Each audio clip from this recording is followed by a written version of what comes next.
I forgot. Here, this month's grocery money. My husband slammed a single $50 bill on the table. $50 for a month's worth of groceries for a family of 3? That's absurd. If you want to complain, just go work and earn some cash. I couldn't argue any more with my husband, who looked at me with cold eyes. My name is Lily. I'm 27. I live with my husband and daughter. I met my husband Ethan in college, and we started dating 6 months later. My mother passed away when I was still in elementary school, and I was raised in a single-parent household. I've been judged for that by some people, and never had a fiancé before. I've heard people make spiteful comments. Even my ex-boyfriend said, "I'm not marrying a child of a single parent. She probably won't be able to raise kids right." Behind my back. But Ethan was different. "Your father must be a great man to have raised such a wonderful woman like you." When he said that, tears welled up in my eyes. I was certain Ethan would always be on my side, no matter what happened. I was convinced then. After graduation, we both joined my father's company. 3 years later, Ethan and I decided to get married. I was brought up in a single-parent household, and my father has always been concerned about me. Although my father wanted Ethan to take after his business, Ethan's family strongly opposed, so we had to give up. I became Ethan's wife and moved into his family home, and so our marriage life began. Within half a year, we were blessed with a child. After that, I left my father's company. I want to start a happy home, surrounded by children. I was delighted that I was getting closer to the happy family life I had dreamed of. Little did I know that a hellish life would start after our child was born. One evening at dinner. "Hey, are you trying to upset me by serving me this nasty food? Remake this." Shocked by Ethan's voice, I tried to calm his anger while at the same time soothing our newborn crying daughter, Emma. "I'm sorry, but I ordered it from a diner, you know? It's good, right? Don't talk back! And you didn't cook it yourself! Both your housework and childcare. Do it right. Can't you stop taking your anger out on us? Why the hell are you my wife if you can't even cook a decent meal? Useless!" Ethan spat out these words and then headed to his room. Why did it turn out this way? The man who was once so kind, I could find no trace of him anymore. He seemed like a different person. Ever since Emma was born, Ethan's behavior had been gradually changing. He'd get irritated at every little thing, belittle me, saying, "You can't even earn money, useless," or "Can't even handle being a stay-at-home wife. That's why women from single-parent families are..." And if anything upset him, he'd raise his voice. When I'd ask about his work, he'd ignore me, seeming either tired or absent-minded.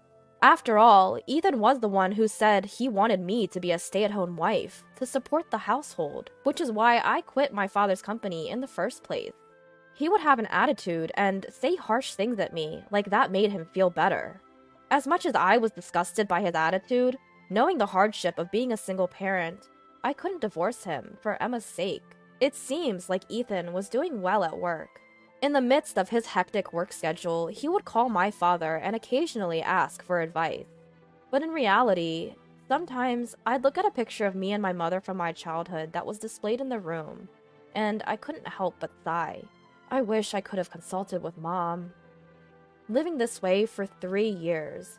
One day, I almost forgot. Here, this month's groceries. What Ethan slammed down in front of me was a single $50 bill. Feeding a family of 3 with $50 a month? That's impossible! What happened to our money? Saving up and working with the amount given is the job of a stay-at-home wife, isn't it?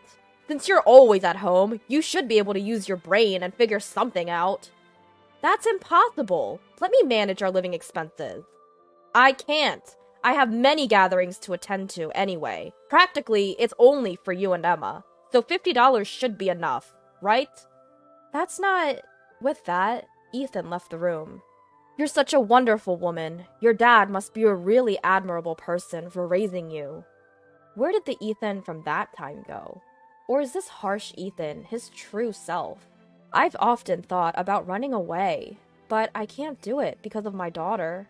The hardship of raising a child alone. Ugh, if only my mom were alive.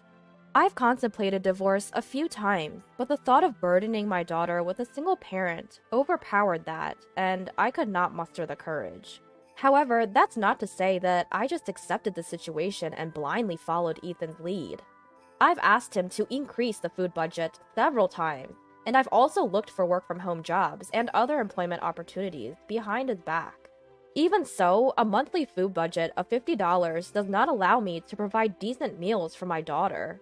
I had been using my savings from the time I was single to supplement our monthly food budget, but there's a limit to my savings. I had been making it a priority to make sure my daughter ate nutritious meals. However, it was impossible to keep up such a grueling lifestyle of frugality, and my body finally reached its breaking point. If I collapse, who's going to take care of my daughter? Maybe I should ask my dad for help. And so I decided to call my father. But after discussing it with him, whether it was from relief or exhaustion, I immediately fell into a deep sleep on the sofa. When I suddenly woke up, the first thing I saw was my daughter's sleeping face. The trace of tears was clearly visible in her eyes. "Grandpa, Mommy's awake!" "Really? That's a relief." Next, my teary-eyed father peeked in. Not understanding the situation, I stared at his face for a while. "Lily, we were really worried about you." "Dad? Where are we?" "We're in a hospital. To collapse from malnutrition in this day and age? What on earth happened?" My father was holding back tears, his words choked with emotion. He might have been crying the whole time I was asleep. My father has always been a crybaby. "I'm sorry for making you worry, but why are you here? What about work?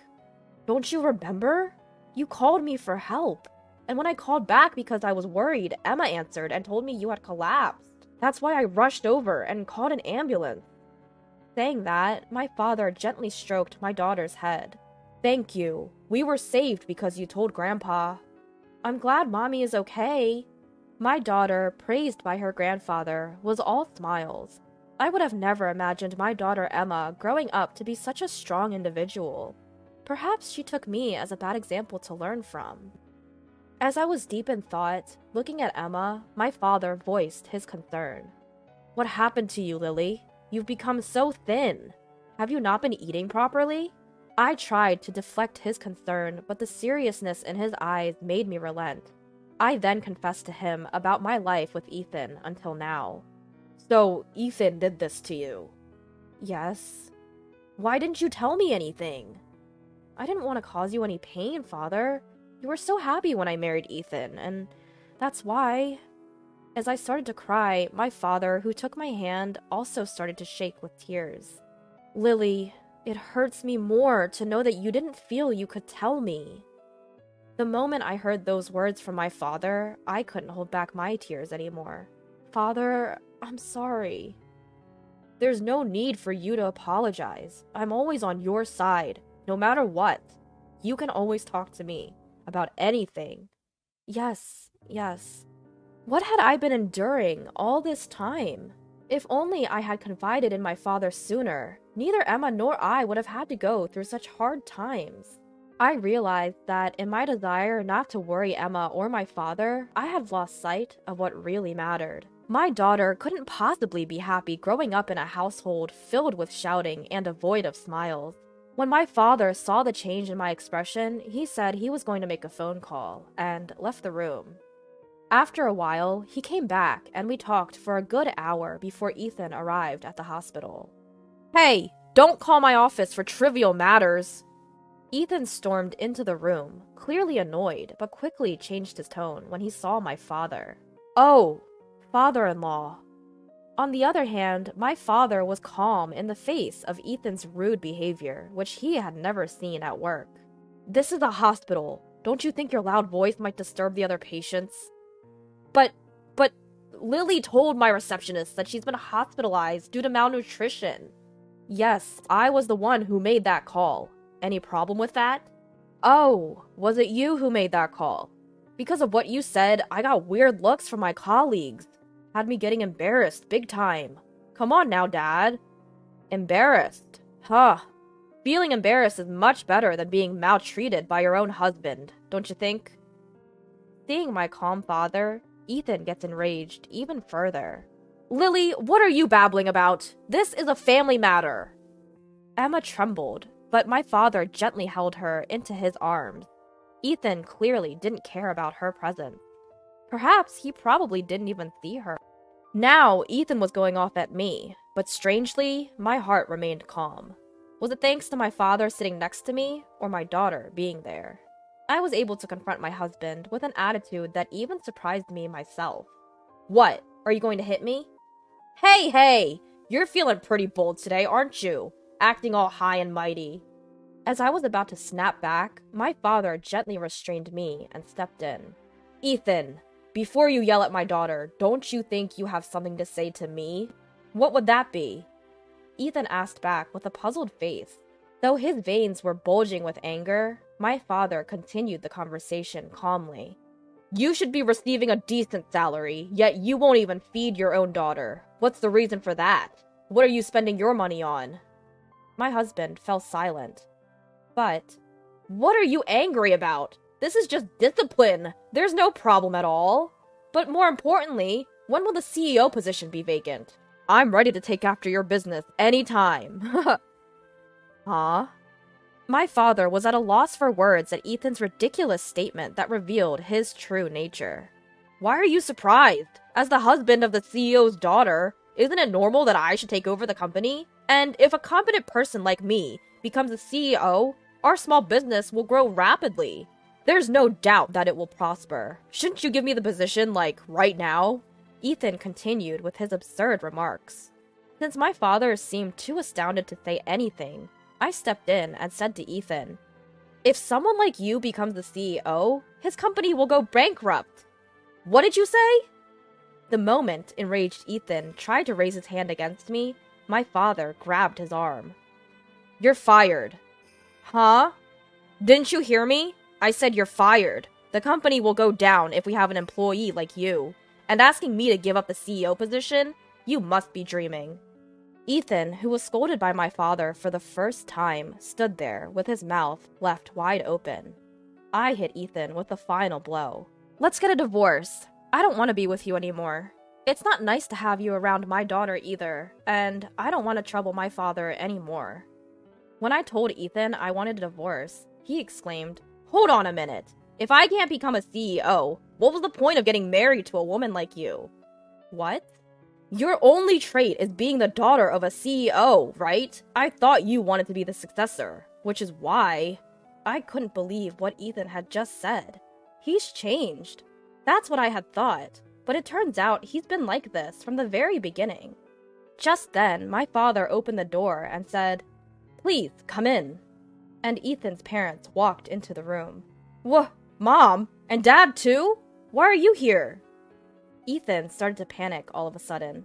My in-laws started to kneel in front of me. I told them, It's not your fault. Please lift your heads. And had them sit down.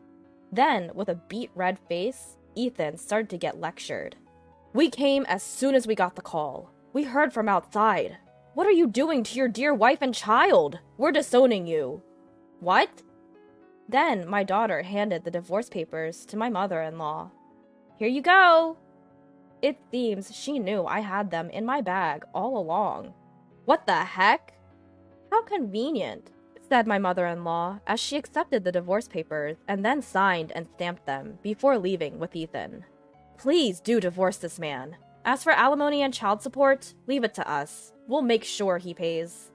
A few days later, I signed and stamped divorce papers without hesitation and went to the city hall with my father and daughter to submit them. After that, we had discussions about alimony and child support under a lawyer introduced by my in-laws.